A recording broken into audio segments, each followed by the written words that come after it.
من يهده الله فلا مضل له ومن يضلل فلا هادي له ونشهد أن لا إله إلا الله وحده لا شريك له ونشهد أن سيدنا وسندنا ومولانا محمدا عبده ورسوله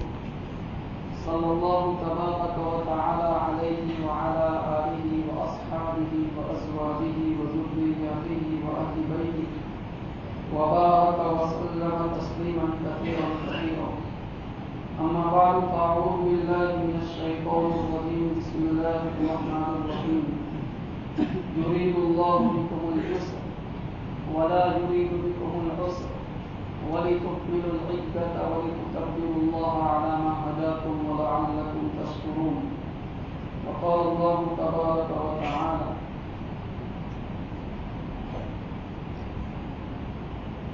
يوحي بعضهم إلى بعض زخرف القول غرورا ولو شاء ربك ما فعلوه فذرهم وما يفترون.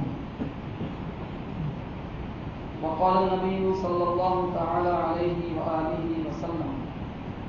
إن لكل قوم عيدا وهذا عيدنا.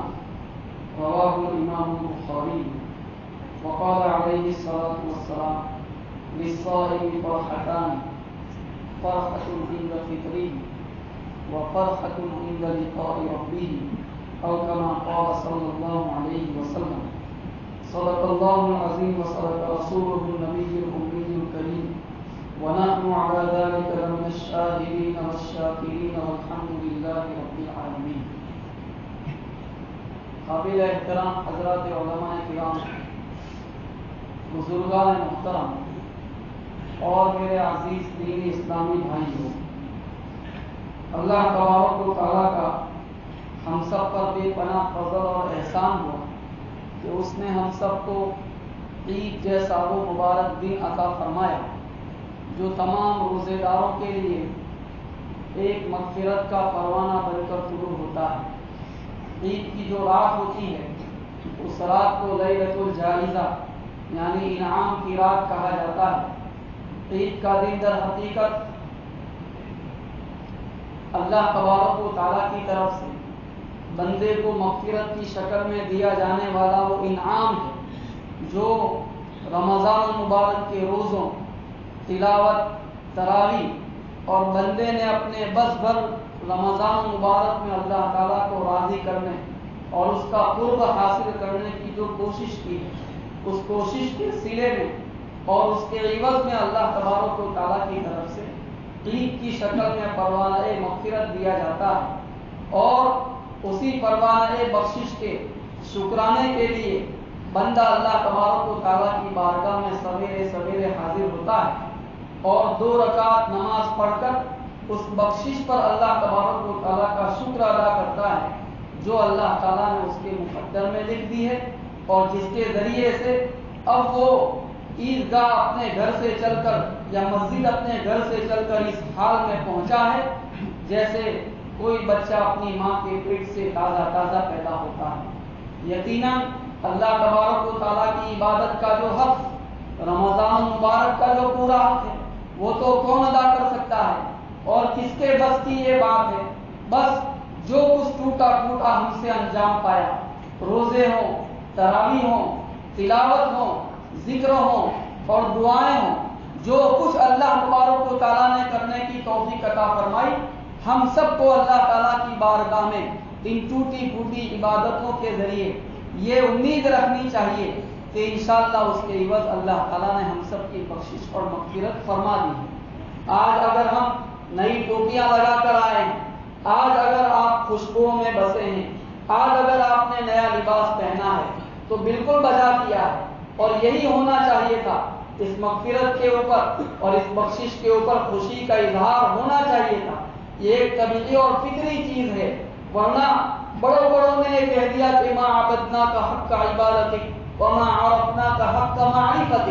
رمضان کا مہینہ ویسے بھی ایسا مہینہ ہے کہ اللہ تبارک و تعالیٰ کی رحمت اس میں بندوں کو اپنی طرف اپنے دامن میں سمیٹنے کے لیے بہانے تلاش کرتی ہے۔ مجدد الفسانی رحمۃ اللہ علیہ نے لکھا کہ رمضان مبارک میں اللہ تعالیٰ کی رحمت جو بندوں کے اوپر اترتی ہے اس کا کنپیریزن اگر دوسرے مہینوں سے کیا جائے تو وہ نسبت بھی نہیں بنتی جو قطرے کو سمندر سے بنتی ہے. یعنی رمضان میں ٹھاٹھے مارتے سمندر کی طرح اللہ تعالیٰ کی رحمت بندوں کے اوپر اترتی ہے. تو اب جس بندے نے بھی اس رمضان مبارک کا احترام کیا، اس کا اکرام کیا، روزے کے ذریعے سے کیا، تراویح کے ذریعے سے کیا، کسی نے اس رمضان کے احترام میں شراب چھوڑ دی، کسی نے رمضان کے احترام میں اپنی داڑھی بڑھا لی، کسی نے رمضان کے احترام میں طرح طرح کے گناہ چھوڑ دیے، کسی نے ناجائز تعلقات چھوڑ دیے، تو جس بندے نے بھی رمضان مبارک کا احترام کرتے ہوئے اللہ تعالیٰ کی طرف قدم بڑھایا،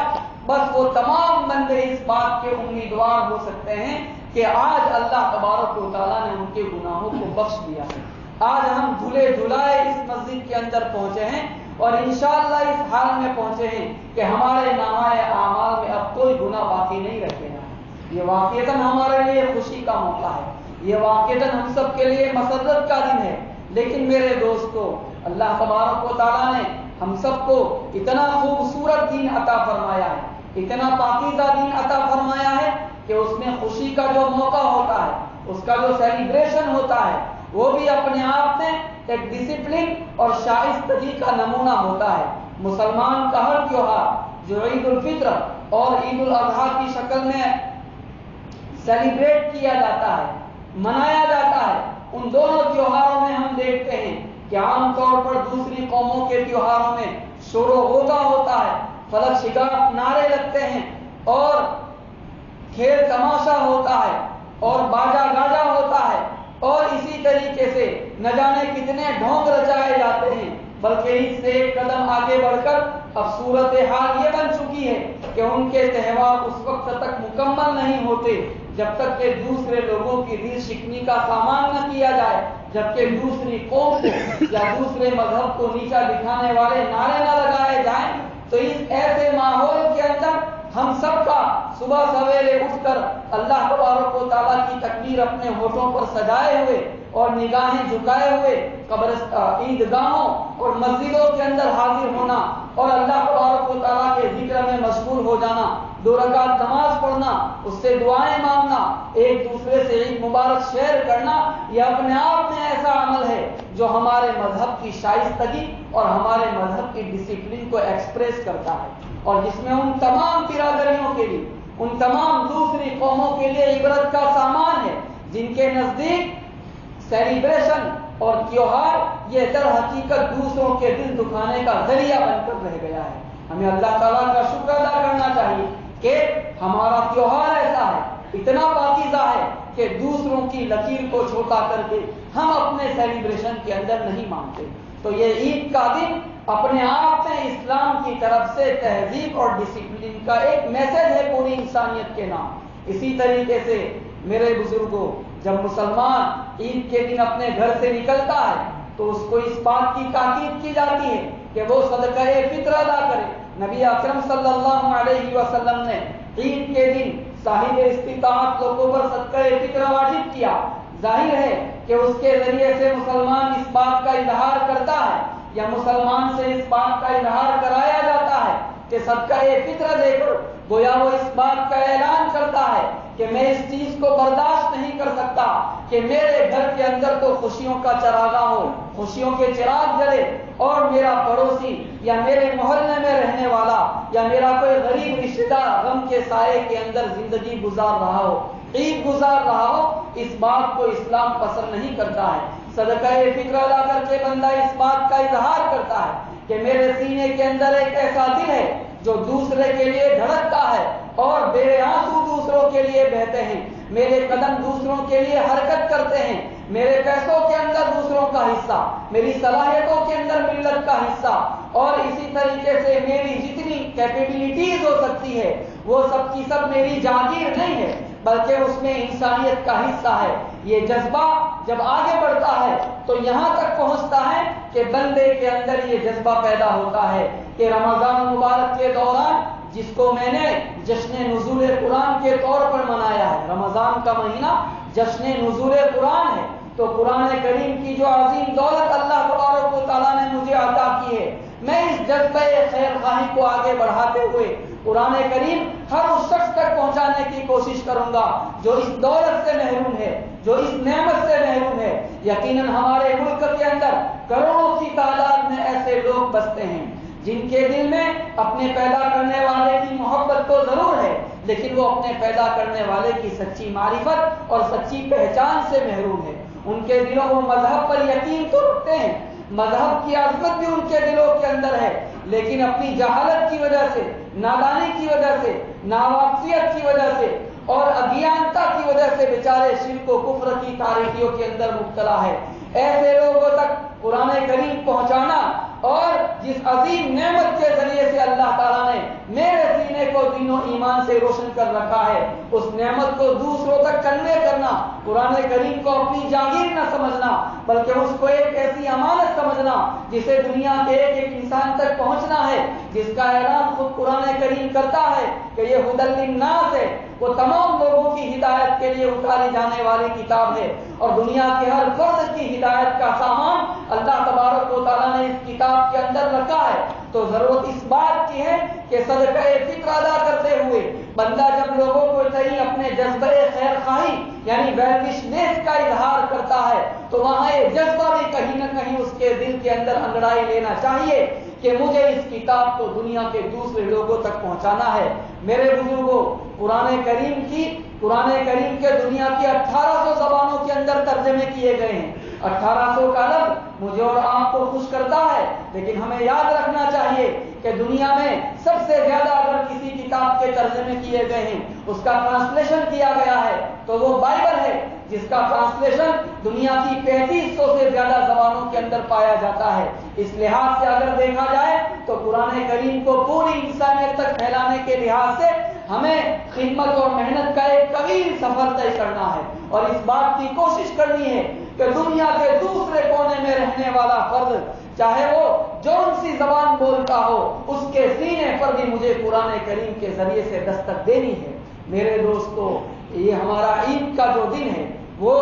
دوسری طرف اسی کے ساتھ ساتھ ہمیں اس بات کا بھی پیغام دیتا ہے کہ آج ہر مسلمان اپنے گھر سے نکل کر اللہ تبارک و تعالیٰ کی بارگاہ میں حاضر ہے یا عیدگاہ کے اندر حاضر ہے۔ یہاں پر ہر طرح کا پارٹیشن اپنے اپنے درمیان سے اٹھا دیا ہے۔ یہاں بیٹھنے والا، یہاں نماز پڑھنے والا اپنے پڑوسی کو نہیں دیکھتا، میرے پڑوس میں کون بیٹھا ہوا ہے، امیر ہے یا غریب ہے، پڑھا لکھا ہے، عالم ہے یا جاہل ہے،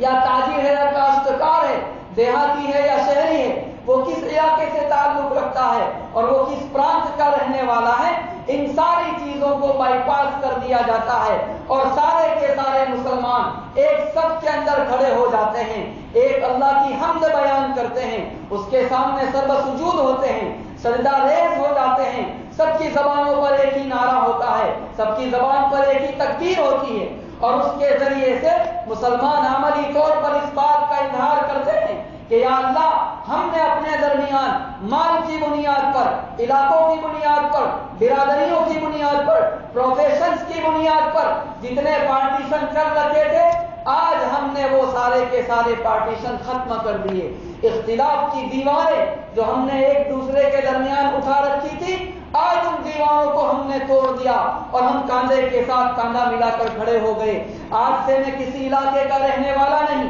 آج سے میں غریب اور وہ مالدار نہیں، آج سے میں فلاں پروفیشن والا اور یہ فلاں پیشے والا نہیں، بلکہ آج اگر یا اللہ میری کوئی پہچان باقی رہ گئی ہے تو وہ صرف اور صرف آپ کا بندہ اور مسلمان ہونے کی پہچان ہے۔ آج ہم اپنے علاقے بھول گئے، آج ہم اپنے پروفیشنز بھول گئے اور آج ہم اپنی برادریاں بھول گئے۔ میرے دوستو، یہ اتحاد کا پیغام ہے جس کو لے کر یہ آفتاب ہمارے درمیان، عید کے دن کا آفتاب ہمارے درمیان طلوع ہوتا ہے۔ حالات جب سنگین ہوتے ہیں تو سنگین حالات میں ہم دیکھتے ہیں کہ جب سیلاب آتا ہے تو جس درخت کے اوپر سانپ پناہ لے رہا ہوتا ہے، اسی درخت کے اوپر نیولا بھی پناہ لے رہا ہوتا ہے۔ حالانکہ ان دونوں کے درمیان پرمپراگت دشمنی چلی آتی ہے، دونوں ایک دوسرے کو دیکھ لیں تو جب تک لڑ بھڑ کر ایک دوسرے کو ختم نہ کر دے اپنی جگہ چھوڑتے نہیں ہیں۔ اس انداز کی دشمنی ان کے درمیان چلی آتی ہے، لیکن وہ دونوں اس وقت جانتے ہیں کہ یہ نیچے بہنے والا سیلاب اتنا تیز ہے کہ آج اگر ہم نے اپنی پرانی دشمنیوں کو پھر سے زندہ کیا، گڑے ہوئے مردے آج ہم نے پھر سے اکھاڑے، نہ میرا وجود باقی رہے گا نہ اس کا وجود باقی رہے گا۔ تو حالات کی سنگینی جو ہوتی ہے وہ جانوروں تک کے اندر ایک سنسیئرٹی پیدا کر دیتی ہے، ان کے اندر شعور پیدا کر دیتی ہے، اور جانور بھی ایسے موقع پر اپنی آپس کی دشمنیوں کو بھول جاتے ہیں۔ تو مسلمان اور جس کے اندر اللہ تبارک و تعالیٰ نے شعور رکھا اور جس کے اندر اتحاد کی بنیادیں دوسری تمام قوموں کے مقابلے میں زیادہ پائی جاتی ہے کہ اس کا کلمہ ایک ہے، اس کی کتاب ایک ہے، اس کا نبی ایک ہے کہیے صلی اللہ علیہ وسلم، اس کا قبلہ ایک ہے اور اس کے بیسک ویلیوز ایک ہے۔ اتنی ساری اتحادی چیزوں کے باوجود یا قابل اتحاد چیزوں کے باوجود اگر مسلمان کا دل مسلمان سے جدا ہو، ان کے قلوب آپس میں پھٹے ہوں، اس سے زیادہ بدقسمتی کی بات مسلمانوں کے لیے کیا ہو سکتی ہے؟ اختلافات رہیں گے، مت بھید رہیں گے اور وہ قیامت تک رہیں گے۔ اللہ تعالیٰ نے کہا وَلَا يَزَالُونَ مُخْتَلِفِينَ إِلَّا مَن رَحِمَ رَبُّكَ کہ قیامت تک لوگ مسلسل اختلاف کرتے رہیں گے۔ اختلاف تو ختم ہونے کا نام نہیں لے گا، لیکن ان اختلاف کی راہوں کے بیچ کامن چیزوں کے اوپر اتحاد کے راستوں کو تلاش کرنا اور پھر اس پر چل پڑنا اور اپنے دل کے اندر دوسرے مسلمانوں کے لیے وسعت پیدا کرنا، ان کے لیے گنجائش پیدا کرنا۔ آپ صلی اللہ علیہ وسلم نے اس کی ترغیب دیتے ہوئے کہاں تک فرما دیا؟ فرمایا صلوا خلف کل بر و فاجر کہ ہر نیک اور فاسق فاجر کے پیچھے بھی نماز پڑھ لو۔ حالانکہ نماز امامت کی ذمہ داری کوئی معمولی ذمہ داری تو نہیں ہوتی۔ خود نبی اکرم صلی اللہ علیہ وسلم فرماتے ہیں الامام ضامن، امام جو سب کی نماز کا ذمہ دار ہوتا ہے، اس کے کاندھے پر اپنے سینکڑوں مصلیوں کی نماز کا بوجھ ہوتا ہے، لیکن اس کے باوجود حضور فرماتے ہیں کہ صلوا خلف کل بر و فاجر کہ ہر نیک اور فاسق فاجر کے پیچھے بھی نماز پڑھ لو۔ کیوں کہا؟ اس لیے کہا نبی اکرم صلی اللہ علیہ وسلم نے کہ صورتحال اگر ایسی ہے کہ آپ کے کسی اختلاف کے اظہار کی وجہ سے کوئی فتنہ ہو سکتا ہے، اس کے ذریعے سے مسلمانوں میں افتراق اور انتشار ہو سکتا ہے، اور آپ اگر اس انتشار کے بغیر اس چیز کو ختم بھی نہیں کر سکتے تو وہاں چھوٹی برائی کو ملت کے وسیع مفاد کے اندر گوارا کر لیا جائے گا، ملت کے اتحاد کو اور ملت کے اتفاق کو پرائیورٹی دی جائے گی۔ تو آج عید کے اس مبارک موقع پر جس درس اور جس پیغام کے ساتھ مجھے اور آپ کو یہاں سے رخصت ہونا ہے وہ اتحاد اور اتفاق کا پیغام ہے۔ آخر کتنی عجیب بات ہے کہ نبی اکرم صلی اللہ علیہ وسلم نے فرمایا کہ دو مسلمان اگر آپس میں ایک دوسرے سے قطع تعلق رکھتے ہیں اور اس کا فاصلہ 3 دن سے زیادہ بڑھ جاتا ہے، دونوں میں سے کسی کی عبادت اللہ تبارک و تعالیٰ کی بارگاہ میں قبولیت کے لیے اوپر نہیں اٹھتی۔ میرے دوستو، جھوٹ بولنا کتنا بڑا جرم ہے، لیکن آپ صلی اللہ علیہ وسلم نے فرمایا کہ جھوٹ بولنے کے چند مواقع ایسے ہیں جہاں جھوٹ جیسا عظیم گناہ بھی جائز اور حلال بن جاتا ہے۔ ان میں سے ایک موقع یہ بھی ہے کہ دو مسلمانوں میں اگر کوئی جوڑ پیدا کرنے کے لیے، اتحاد پیدا کرنے کے لیے جھوٹ بولتا ہے تو اس کی گنجائش شریعت فراہم کرتی ہے۔ تو عید کا یہ مبارک دن مجھے اور آپ کو میرے بزرگوں اتحاد اور اتفاق کا درس دیتا ہے۔ اسی طریقے سے ہم جب اپنے گھر سے چل کر آتے ہیں تو چل کر آتے ہوئے کیا کرتے ہیں؟ ہم سب تکبیر کہتے ہیں، اللہ اکبر اللہ اکبر، لا الہ الا اللہ واللہ اکبر، اللہ اکبر وللہ الحمد۔ اس تکبیر کو عید الفطر کے دن آہستہ پڑھتے ہوئے اور عید الاضحیٰ کے دن زور سے گنگناتے ہوئے ہم آتے ہیں۔ تکبیر کیوں بڑھائی جاتی اور تکبیر کا زمزمہ آخر کیوں بلند کیا جاتا ہے؟ یہ صرف اور صرف عید کے دن پڑھایا جانے والا ایک وظیفہ نہیں ہے، بلکہ اس کے پیچھے بہت گہرا لاجک کام کر رہا ہے۔ وہ لاجک یہ کام کر رہا ہے کہ رمضان المبارک سے پہلے آدمی نے اپنے دل میں دوسری چیزوں کی بڑائیوں کے بہت سے بت اپنے دل کے اندر بٹھا رکھے تھے۔ وہ مال کی وجہ سے مرعوب تھا، مال کی محبت اس کے دلوں کے اوپر چھائی ہوئی تھی، اور وہ یہ سمجھتا تھا کہ کام اگر کسی چیز سے اس دنیا میں اس وقت نکلتا ہے تو صرف اور صرف مال کے ذریعے سے نکلتا ہے۔ کسی نے اپنے دل میں کسی عہدے کی عظمت کو بٹھایا ہوا تھا اور کسی نے کسی اور چیز کی محبت اور عظمت سے اپنے دل کو بسایا تھا، اور اسی طریقے سے کبھی کبھی ایسا ہوتا ہے کہ قومیں جب کسی دوسرے مزاج اور دوسرا فکر رکھنے والی حکومتوں کے زیر تحت ان کے زیر سایہ زندگی گزارتی ہے تو ان حکومتوں کا ایک روب قوموں کے دلوں کے اندر پیدا ہو جاتا ہے. ان کی عظمت کا سکہ دلوں پر ایسا بیٹھ جاتا ہے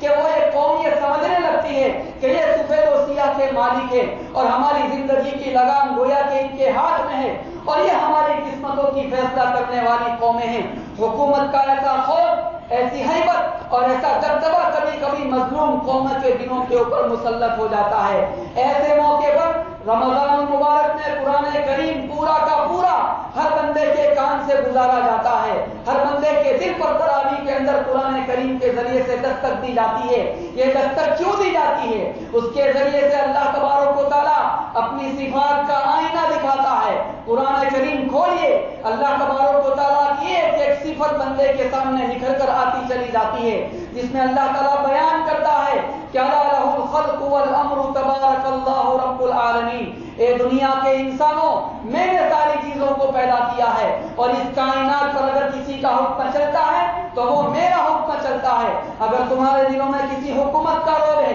کسی شخصیت کا دبدبہ ہے جس کی ہیبت کی وجہ سے تمہارے دل کانپ جاتے ہیں اور جن کے تیور تم کو اپنے مستقبل کے بارے میں، اپنے فیوچر کے بارے میں فکر مند رکھتے ہیں، تو لو میں تمہارے سامنے پہلی قوموں کے واقعات تفصیل کے ساتھ بیان کرتا ہوں کہ یہ کس کھیت کی مولی ہے. قوم عاد ایسی قوم جس کے بارے میں اللہ تعالیٰ فرماتے ہیں کہ لم یخلق مثلها فی البلاد. اس طرح کی قوم تو پیدا ہی نہیں کی گئی، لیکن جب اللہ تبارک و تعالیٰ کے عذاب کا کوڑا اس کے اوپر برسا ہے تو بریح صرصر عاتیہ سخرها علیہم 7 لیال و8 ایام حسوما فترى القوم فیہا صرعا. ایک ہفتے تک ان پر آندھی چلائی اور ایسے آندھی چلائی کہ سب پچھڑ کے رہ گئے. فہل تری لہم من باقیہ. آج دیکھ لو تاریخ کی سلوٹوں میں ان کے نام و نشان ہمیشہ کے لیے میں نے گم کر دیے. آج اگر کوئی فرعون دندناتا ہے، ایسے بہت سے فرعون پہلے آئے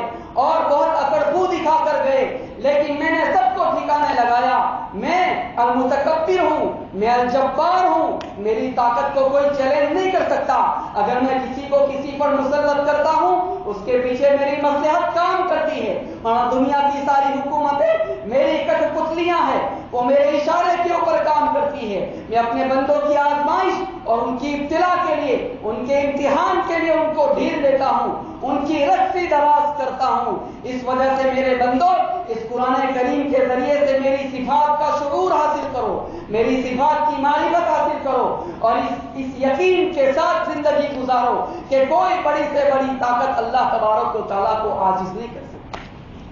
جب پورا رمضان گزار کر بندے کے دل میں قرآن کریم کی مسلسل دستک کے نتیجے میں اللہ تعالیٰ کی صفات اس پر کھلتی ہے، تب جا کر عید کے دن بندہ اپنے گھر سے نکلتا ہے اور اللہ اکبر کا نعرہ لگاتا ہے اور اس نعرے کے ذریعے سے اس بات کا اظہار کرتا ہے کہ یا اللہ، میں نے تو کہیں پیسوں کو اپنے دل میں ایسی جگہ دی تھی کہ اسی کی عظمت کا سکہ میرے دل کے اوپر بیٹھا ہوا تھا. میں عہدے سے مرعوب تھا، کسی کی پرسنالٹی سے مرعوب تھا اور کسی کی حکومت کا ڈر میرے دل کے اندر سمایا ہوا تھا. لیکن آج قرآن کریم کے اس مطالعے سے گزر کر اور پورا کا پورا مہینہ قرآن کریم کی اس تربیت سے گزر کر اب میرے اندر یہ حوصلہ پیدا ہوا ہے کہ میں نے اپنے دل میں حکومتوں، پرسنالٹیز، مال اور دوسری تمام چیزیں جو انسانوں کو اپنی طرف لبھاتی ہیں، جن کے اندر اٹریکشن ہے اور جس کی عظمت کا گرفتار ہو کر آدمی اس کی طرف چل پڑتا ہے، ان سب چیزوں کی عظمت اور کبریائی کے بت جو میں نے اپنے دل میں بنا رکھے تھے، بٹھا رکھے تھے، وہ سارے کے سارے بت اے اللہ آج میں نے اپنے دل سے کھرچ کر پھینک دیے. آج اگر میرے دل میں اگر کسی کی کبریائی ہے، کسی کی بڑائی ہے، تو اے اللہ آج کی بڑائی کا نعرہ ہے اللہ اکبر لا الہ الا اللہ واللہ اکبر وللہ الحمد. تو یہ اللہ اکبر کیا ہے؟ اس بات کا اعلان ہے کہ ہم ہر چیز سے بے خوف ہو گئے. ہم نے ہر چیز کا ڈر اپنے دل سے نکال کر صرف اور صرف آپ کا ڈر اپنے دل میں بٹھا لیا. آپ کی کبریائی تو آج ہم نے اپنے دل کے اندر جگہ دے دی اور اسی کے نتیجے میں بندہ یہ کہتا ہے کہ یا اللہ، کلمہ میں پہلے بھی پڑھتا تھا لیکن اس شعور کے ساتھ یہ کلمہ نہیں پڑھتا تھا. دوسری چیزوں کی محبت کی عظمت کی آمیزش اور ملاوٹ کے ساتھ سے نکلتا تھا، لیکن آج جب کہ آپ کی کبریائی اپنی پیورٹی کے ساتھ میرے دل کے اندر اتر گئی اور میرا دل ہر چیز کی بڑائی سے پاک ہو گیا، اب گویا کہ میں دوسری مرتبہ پھر مسلمان ہوتا ہوں۔ اللہ اکبر کے بعد بندہ پھر لا الہ الا اللہ کہتا ہے۔ یہ لا الہ الا اللہ کون سا لا الہ الا اللہ ہے؟ یہ لا الہ الا اللہ عادی نہیں ہے، غیر معمولی لا الہ الا اللہ ہے، جس کے ذریعے سے گویا بندہ اپنے کلمے کی تجدید کر رہا ہے، اپنے ایمان کی تجدید کر رہا ہے، ایک ریفریشمنٹ کے ماحول سے گزر رہا ہے، اور ساتھ ساتھ اس کے دل کے اندر اس بات کا عزم پایا جاتا ہے کہ یا اللہ، حکومتوں کے تیور کی وجہ سے یا کسی شخصیت کے تیور کی وجہ سے ہمارے ایمان ڈگمگا گئے تھے، اور ہمیں یہ محسوس ہونے لگا تھا کہ شاید ہمیں اپنے وجود کی بھیک مانگنے کے لیے دوسروں کی غلامی اختیار کرتے ہوئے اس کلمے کو چھوڑنا پڑے گا، کمپرومائز کا راستہ اختیار کرنا پڑے گا، سمادھان کا راستہ اختیار کرنا پڑے گا۔ لیکن یا اللہ، آپ کے کلام پاک کے مطالعے کے نتیجے میں جب آپ کی کبریائی کا ڈنکا میرے دل کے اوپر بج رہا ہے، تو میں پھر سے کہتا ہوں کہ دنیا کی کوئی بڑی سے بڑی طاقت اب مجھ سے میرے اس کلمے کو نہیں چھین سکتی ہے۔ نہ سونے کی زنجیروں کے ذریعے سے اس کلمے کا سودا کیا جا سکتا ہے، نہ لوہے کی زنجیریں مجھ سے میرے کلمے کو چھین سکتی ہیں۔ تو لا الہ الا اللہ کیا ہے؟ لا الہ الا اللہ اس بات کا اظہار ہے کہ یا اللہ، یہ لا الہ الا اللہ میرے سینے کے اندر بسا رہے گا، میری آخری سانس تک بسا رہے گا، اس کے تقاضوں پر میری زندگی استوار ہوگی، اس کے ایک ایک حکم کے اوپر میں اپنی زندگی کو ڈالتا اور ڈالتا چلا جاؤں گا، اور اس سے آگے بڑھ کر مجھے یہ امانت اپنی آئندہ نسلوں تک پہنچانی ہے، ان نسلوں تک جو آج ارتداد کے دہانے کے اوپر کھڑی ہے، اور کس طریقے سے کھڑی ہے ہمیں اس کا احساس اور شعور نہیں ہے۔ دوران تفسیر ہم نے یہ واقعہ عرض کرنے کی کوشش کی تھی کہ ایک اسکول میں پڑھنے والا 10-12 سال کا بچہ اپنے گھر آتا ہے اور اپنی والدہ سے یہ کہتا ہے کہ آپ گھر کے اندر جو چکن پکاتے ہیں، یہ گوشت پکاتے ہیں، اس کا پکانا بند کیا جائے، اس لیے کہ یہ سب جیو ہتیا کے خلاف ہے۔ ایک مسلمان 12 سال کا بچہ اپنے گھر میں آ کر اپنی والدہ کو یہ مشورہ دیتا ہے، اس سے اندازہ لگایا جا سکتا ہے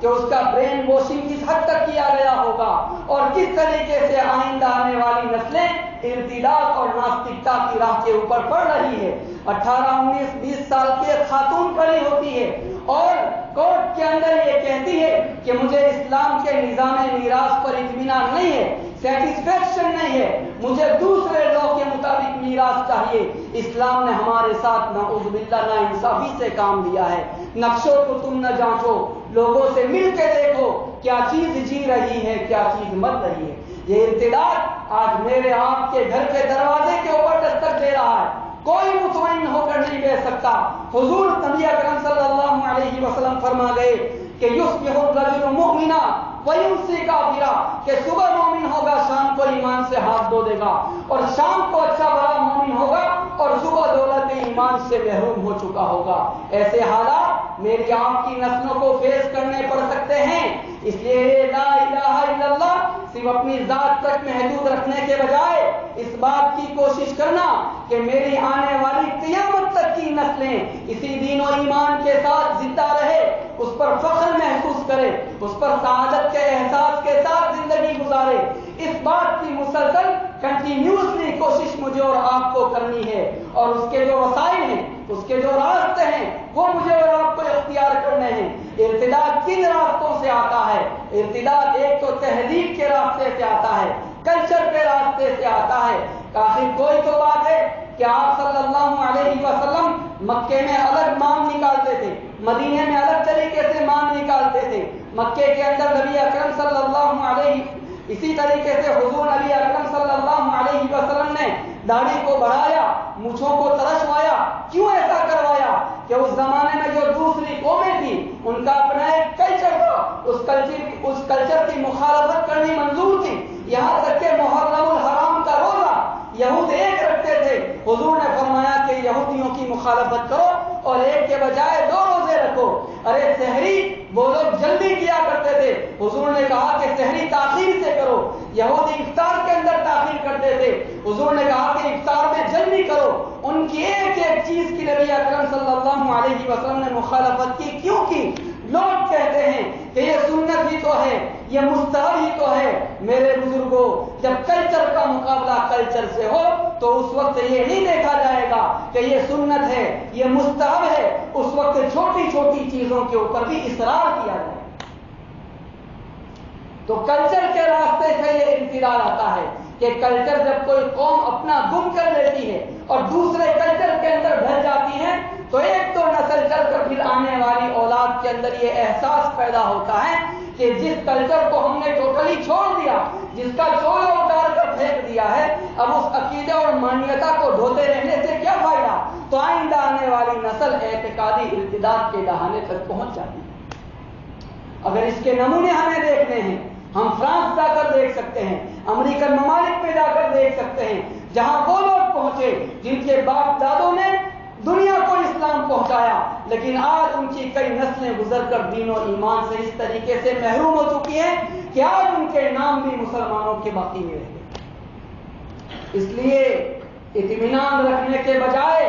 فکر مندی کے ساتھ مجھے اس بات کی کوشش کرنی ہوگی کہ میری آئندہ آنے والی نسلیں کس طریقے سے دین و ایمان کے اوپر باقی رہے۔ ارتداد اسی طریقے سے اگر آتا ہے تو وہ فقر کے راستے سے آتا ہے، غربت کے راستے سے آتا ہے۔ نبی اکرم صلی اللہ علیہ وسلم نے ارشاد فرمایا کاد الفقر ان یکون کفرا، فقر و فاقہ کفر تک پہنچا سکتا ہے۔ تو مجھے اس بات کی کوشش کرنی ہوگی کہ وہ مسلمان جو بلو پاورٹی لائن زندگی گزار رہے ہیں، ان مسلمانوں کے آرتھک اتھان کا سامان کرنا، ان کو معاشی طور پر مضبوط کرنا، اس بات کی کوشش کرنا کہ وہ بہتر معاشی سطح پر زندگی گزار سکے، تاکہ دوسری قوموں کے لوگ مال کی لالچ دے کر ان کے دین و ایمان کا سودا نہ کر سکے۔ آج بھی آپ کو احمد آباد اور دوسرے ریموٹ ایریاز کے اندر ایسے لوگ مل جائیں گے جنہوں نے محض گھر بنانے کی لالچ میں عیسائیت اختیار کر لی، جنہوں نے اپنے بچوں کی تعلیم کی لالچ میں قادیانیت اختیار کر لی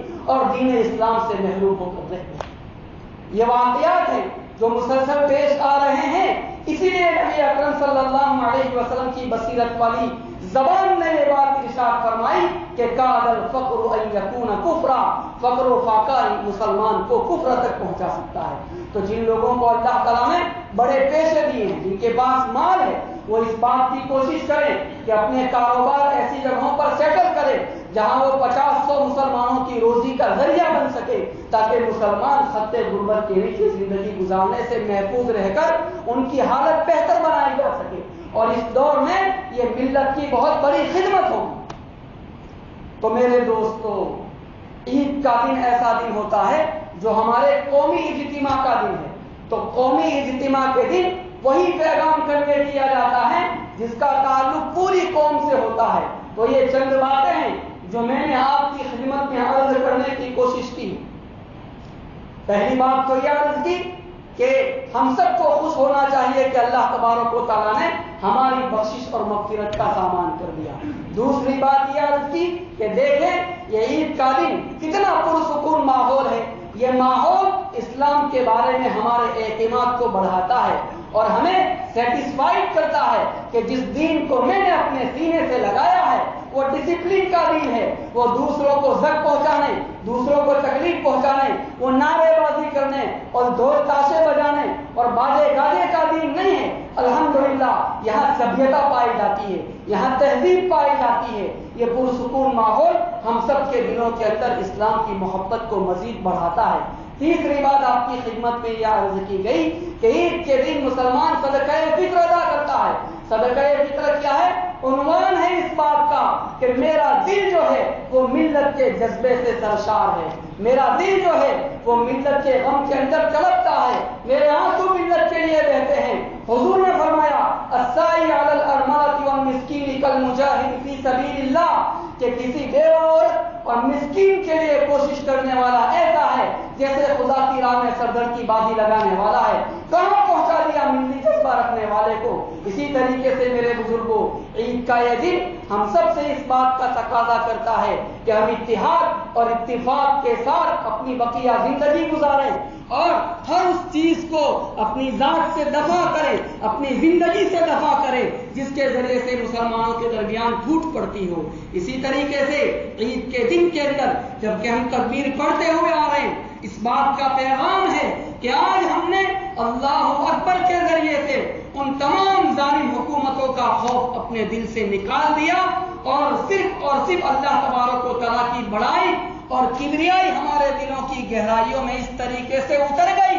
کہ ان حکومتوں کی طرف سے دیا جانے والا کوئی بڑے سے بڑا الٹیمیٹم بھی میرے ایمان کو متاثر اور پربھاوت نہیں کر سکتا۔ اور آخری پیغام کہ اس کے بعد جو میں نے لا الہ الا اللہ پڑھا ہے، یہ گویا کہ میرے ایک نئے عالم میں زندگی گزارنے والے مسلمان کا لا الہ الا اللہ ہے، جس کے ساتھ عمل کے تقاضے ہیں، جس کے ساتھ زندگی بھر اس کلمے